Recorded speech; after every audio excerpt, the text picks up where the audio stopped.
ያው ራሳችንን የምንፈትሽባቸውን ጥያቄዎች አንስተናል። ቀደም ሲል ያደረኩት ያለውት እየሰራሁት ያለው ነገር ትክክል ነው የሚለውን በደንብ ማጉላት የሚችሉ ጥያቄዎች ናቸው። ፍተሻ ያስፈራል። ለዛ ነው ሸሸት የምንለው። ሌሎች ሰዎች አሁን አንዳንድ ነገሮችን ቢፈትሹና ይሄን ይዘሻል አለሽም ቢሉሽ እንኳን መንገድ ላይ ደንገጥ እንላለን። እርግጠኞች አይደለንም ምን እንደያዘን ግን ሀሳባችን ውስጥ ያለ ህይወታችንን ሲመራ የነበረ ድርጊታችን፣ ውሳኔያችን፣ ተግባራችን ይሄ ሁሉ ምን እንደሆነ የምናውቀው እኛ ነን ከሌሎች ሰዎች በላይ። ምስክርነት ሊሰጡ ይችላሉ። ትግስትን በተደጋጋሚ እንዲህ ስታረግ እናያታለን፣ ባህሪዋ እንዲህ ነው፣ ውሳኔዋ እንዲህ ነው በሚል አጠገብ ያሉ ሰዎች ሊያውቁ ይችላሉ፣ ግን ላያውቁም ይችላሉ። አንዳንዴ ሰዎች ማለት ይሄ እርግጠኛ ሆነው ስላንቺ ለመናገር በደንብ ሊያቆሽ ይገባል እንጂ እንዲህ ነው ተብለው በጥሩም በመጥፎም የሚሰጡ ምስክርነቶች ወይ የተጋነኑ ሊሆን ይችላሉ ወይ ተዛቡ ሊሆን ይችላሉ። መቶ ሀሳብ አስቤ በአንድ በሁለቱ ተግባሪ ሊሆን ይችላል ሰው ያወቀኝ፣ ወይም ከመቶቹ በፊት ብዙ ስህተት ሰርቼ በሁለቱ ስኬቴ ሊሆን ይችላል ያወቀኝ። ይሄ ነው አንዱ ልዩነት የሚሆነው። ለዛ ነው ሶቅራጥስ ራስን መፈተሽ ለህይወት ዋጋ ከፍ ማለት ትልቅ ሚና አለው። ምክንያቱም ህይወታችን ዋጋው ከፍ እንዲል ነው የምንኖረው፣ ምንሰራው፣ ምንተጋው። እሱን ታሳቢ ያደረገ ነው። እንደው እንደነገሩ መኖር ችግር የለውም ቀለል ያለ የኑሮ ዘዬ ነው ብለን ልንከተል እንችላለን፣ ግን አይደለም።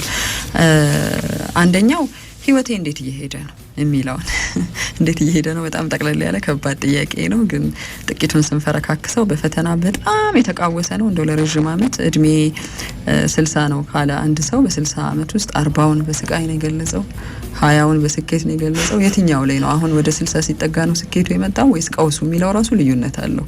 የቀደመውና የተከተለው ነገር ፈተናን እያሸነፍኩ ለአዲስ ህይወት እየተዘጋጀው ነው። እሱ ደግሞ እንደምንከተለው የህይወት ዘዬ ትርጉም ስለሚኖረው ወደ ኋላ ነው ህይወቴ ወደፊት ነው የሚለው። እንደዛው ሌሎች ሰዎች ከባድ ጥያቄ ነው። ሰው መጋፈጥ የማይፈልጋቸው ጥያቄዎች ናቸው። አዎ፣ ግን ሰልፍ ሪፍሌክሽን ተብሎ ብዙ ጊዜ ለራሳችን እንድንጋፈጥ የምንፈልግበት ነገር አንዱ ይሄ ነው።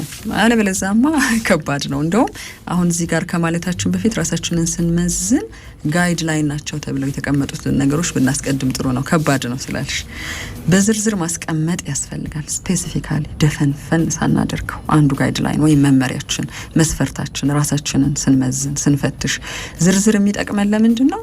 ህይወቴ ወዴት እየሄደ ነው? ወደ ደቡብ፣ ወደ ምስራቅ፣ ወደ ምዕራብ ብለን እንደው የቱ ጋር እንመልስ የሚለውን ክሉለስ እንዳንሆን ለማድረግ ነው። ፍንጭ እንዲኖረን ለማድረግ ነው። ዝም ብሎ እንደ ወንዙ መፍሰስ ነው እንጂ ይልሻል አንድ ወደ እየሄደበት ምን ወዴት እየሄደ ነው ነው በቃ ምን ትፈላሰፊያለሽ ሊል ይችላል። ለራሳችን እውነት እንድንናገር ነው።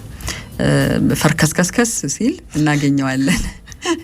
በደንብ በዝርዝር ማስቀመጥ ያስፈልገው ለዚህ ነው። ሌላው ታማኝ መሆን ነው። ጋይድላይን ተብሎ ወይም መሪ ነገር ነው ተብሎ የተቀመጠው አለመዋሸት። አቤት ብዙ ሰው ዋሽተናል፣ ብዙ ነገር ዋሽተናል። ራስን መዋሸት ከባዱ ነገር ነው። ደስታ ርቆኛል ከሆነ ህይወቴ በተግባር የሚገልጸው ደስታ በደስታ ነኝ እያሉ እያሸበሸቡ መኖር ልክ አይደለም። ደስተኛ ነኝ ብሎ ራስን በመዋሸት ውስጥ የሚገኘው ነገር ጎድቶኛል፣ ጠቅሞኛል የሚለውንም ለመለየት ይረዳል። መስራት ያለብኝን አልሰራሁም ከሆነ እውነተኛው ነገር ህሊና የሚነግረኝ እየሰራሁ ነው እያሉ ራስን እየሸወዱ መኖር እንደዛ ታድርጎ ነው። ምንድነው ኢቫሉዌት የማደርገው ወይም የምፈትሸው የምለካው ነገር ከተባለ ህይወቴን ለምን ለማሻሻል ነው፣ ለሌላ ነገር አይደለም። የሚያሻሽለው ማን ነው? እኔ ስለሆንኩ ነው ከኔ ጋር ኢቫሉዌት ለማድረግ የምቀመጠው።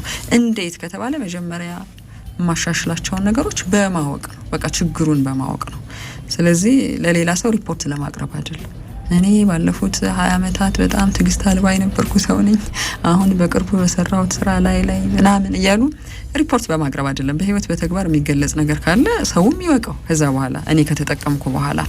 ሌላው ከራስ ጋር ራስን ማወዳደር ነው። ከሌሎች ጋር ዘለን በማወዳደር ውስጥ ራሳችንን ኢቫሉዌት እናደርጋለን። ለምሳሌ በሰው ፊት መነጋገር ወይም ሀሳብ መግለጽን በጣም ፈራ የነበርኩ ሰው ነኝ፣ አስፈላጊ በሆነና የሚጠቅመኝ በነበረ ነገር ላይ እንኳን ግን ቀስ እያልኩ እሱ ላይ ትኩረት አድርጌ እየሰራው ስለመጣው አሁን እየቻልኩበት ነው። ችዬበት ደግሞ ያገኘኋቸው ለውጦች ስራ ላይ መሻሻል አሳይቻለሁ። ቢዝነስ ከፍ ብሏል፣ ኔትወርክ ጨምሯል፣ ትርፍ እያገኘሁ ነው እያሉ መደርደር ይቻላል። ግን ትኩረት አድርገን ሰርተንበታል ወይ ነው።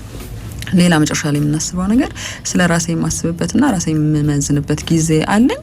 ካለኝ የትኛው ጊዜ ነው የመረጥኩት? ከሌለኝ የእውነት ስለሌለኝ ነው የእነኛ ሰዓቴን ይወስዱብኝ ነው የሞሉብኝ ነገሮች ራስን ከመገምገም በላይ የሆኑ ነገሮች ናቸው፣ ከማሻሻል በላይ የሆኑ ነገሮች ናቸው የሚለው እናስቀድም። አሁን የምንላቸው ነገሮች በዚህ ስር እንመልከታቸው።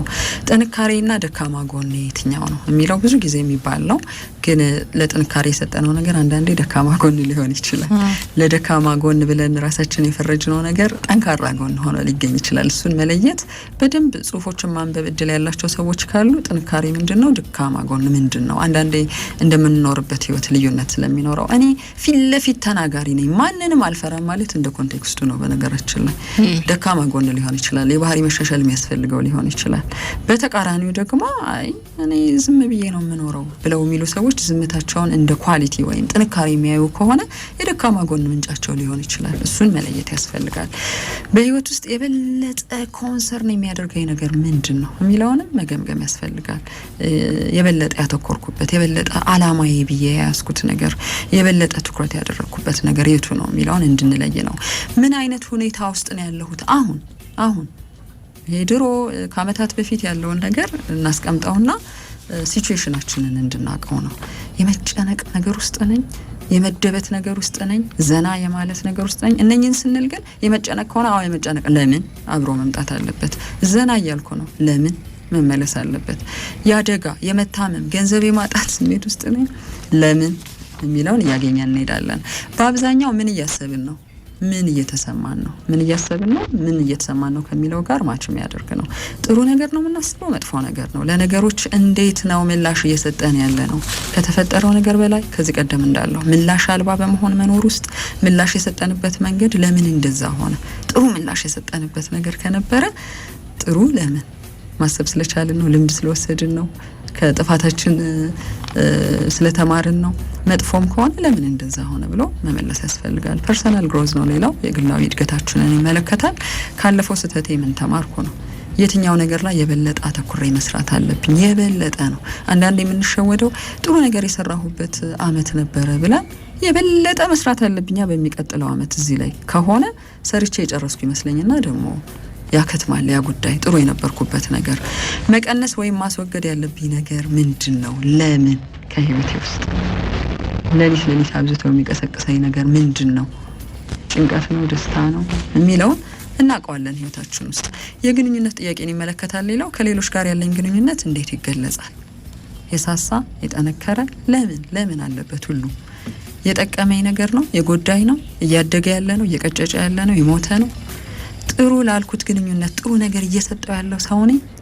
ከግንኙነቶቼ አጥብቆ ጠባቂ ሰው ነኝ? ይሄ ጠባቂነት የጎዳኝ ጠቀመኝ አብዝቶ ነው ያለው። እንግዲህ ከግንኙነቴ ድጋፍ እያገኘው ያለው ሰው ነኝ? እየተወደድኩ ያለው ሰው ነኝ? ይህ ምን ሰጠኝ? ምን አገዘኝ? ምን ጎዳኝ? ምን ሰጠኝ የሚለውን እየመለስን እንሄዳለን። መንፈሳዊነታችንን ወይም እምነታችንን በተመለከተ ቢሊፍስ ልንለው እንችላለን። ፌይዛችንን ብዙ ጊዜ በዚህ ምድር ላይ ስንኖር አንዱ የምንፈተንበት ነገር ይሄ ነው። ጠንካራ የሆንኩበት እምነት ምንድን ነው ህይወቴ ውስጥ? ለምሳሌ አምናለሁ ይደረግልኛል የሚሉ ሰዎች አሉ። ምን ተጠቀሙ? ወይስ የጎዳቸው ነገር አለ? ሁሌ ይሄን እያሉ አልተደረገላቸው ይሆን?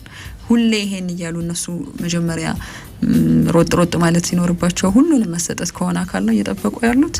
እድለቢስ ነኝ፣ ፈተና የበዛ ሰው ነኝ የሚል እምነት ያለን ሰው ነው። ምን አገኘን? ምን ተጠቀምን? እናውቀዋለን።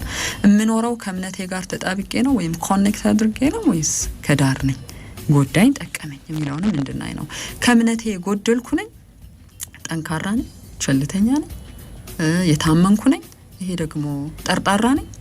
ምንድን ነው እንዳተርፍ ያደርገኝ? ምን ጎዳኝ የሚለውን መመለስ ያስፈልጋል። የምኖረው እንደ እምነቴ ነው ወይስ በተቃራኒው ነው የሚለው። ለምሳሌ ለአንተ እንዲሆን የምትፈልገውን ነገር ለሌሎች ማድረግ በጣም ብዙዎቻችን በእምነት መንገድ ዋጋ የምንሰጠው መርህ ነው። የምንኖረው በተቃራኒው ሊሆን ይችላል። ይህንን መፈተሽ ያስፈልጋል። ቀላል አባባል የሚመስል ግን የማንተገብረው ነው። አዎ እኛ ላይ ሲደረግ በጣም ያንገበግበናል። ሰዎች ላይ ስናደርገው ግን ልብ አንለው። አዎ ከዛ ደግሞ እኔ ለኔ የሚሆነውን ነገር ለሌሎች ባረኩ ቁጥር ህይወቴ ውስጥ ሲጠቅመኛ ይቻለው ያሉ ሰዎች አሉ። ለሌሎች በጣም ተቃራኒ በሆነ መንገድ ምላሽ የሰጠሁበት ነገር ግን እኔ አብዝቼ የፈለኩት ነገር እኔ ላይ እንዲሆን ያልፈለኩትን ነገር አድርጌ ደግሞ ራሱ ቆጥሮ መጣ ህይወቴ ውስጥ ብለው ደግሞ የሚናዘዙ ሰዎች አሉ። ይሄን ማስተዋል ያስፈልጋል። ሌላው የህይወት አቅጣጫን በተመለከተ ነው። በፈለኩት መንገድ እየሄድኩ ነው፣ በፈለኩት አቅጣጫ። ይሄ ላይፍ ፓዝ የሚሉት ነው። አቅጣጫ እንግዲህ ወይም ላይፍ ፓዝ ምንድነው? በደንብ ዲቴይል ያንብቡት። የአካሌን አእምሮዬንና ስሜቴን ደህንነት እየጠበቅኩ ነው እየኖርኩ ያለሁት ነው። እንዲሁ በቃ አካሌም ስሜቴም አእምሮዬም ተለያይተው እየኖርኩ ያለሁት።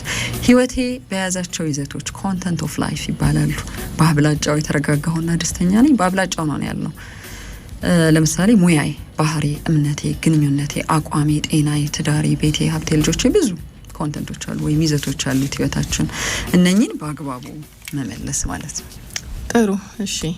ስለዚህ ዛሬ ራሳችንን በመፈተሽ ውስጥ ነው የቆየ ነው። ከመግቢያችን ጀምሮ ትክክል ነኝ አይደለሁም እያደረኩት ያለውን ነገር የሚል ጥያቄዎችን አንስተናል። የአሁኑ ደግሞ የማን ጥያቄ ነው ያልሽው ቲጂ? ሶቅራጥስ ነው። ሶቅራጥስ መነሻውን ያለው ያልተፈተሸ ህይወት ዋጋ ዝቅ ያለ ማንነትን ነው የሚሰጠን። ዋጋችንን ከፍ በማድረግ ውስጥ ደግሞ የምንኖረው ኑሮ ሁላችንም አጥብቀን የምንፈልገው ስለሆነ ዋጋችንን ከፍ አድርጎ ዋጋችንን አስጠብቆ መቆየት ትልቅ ነገር ነው። እሺ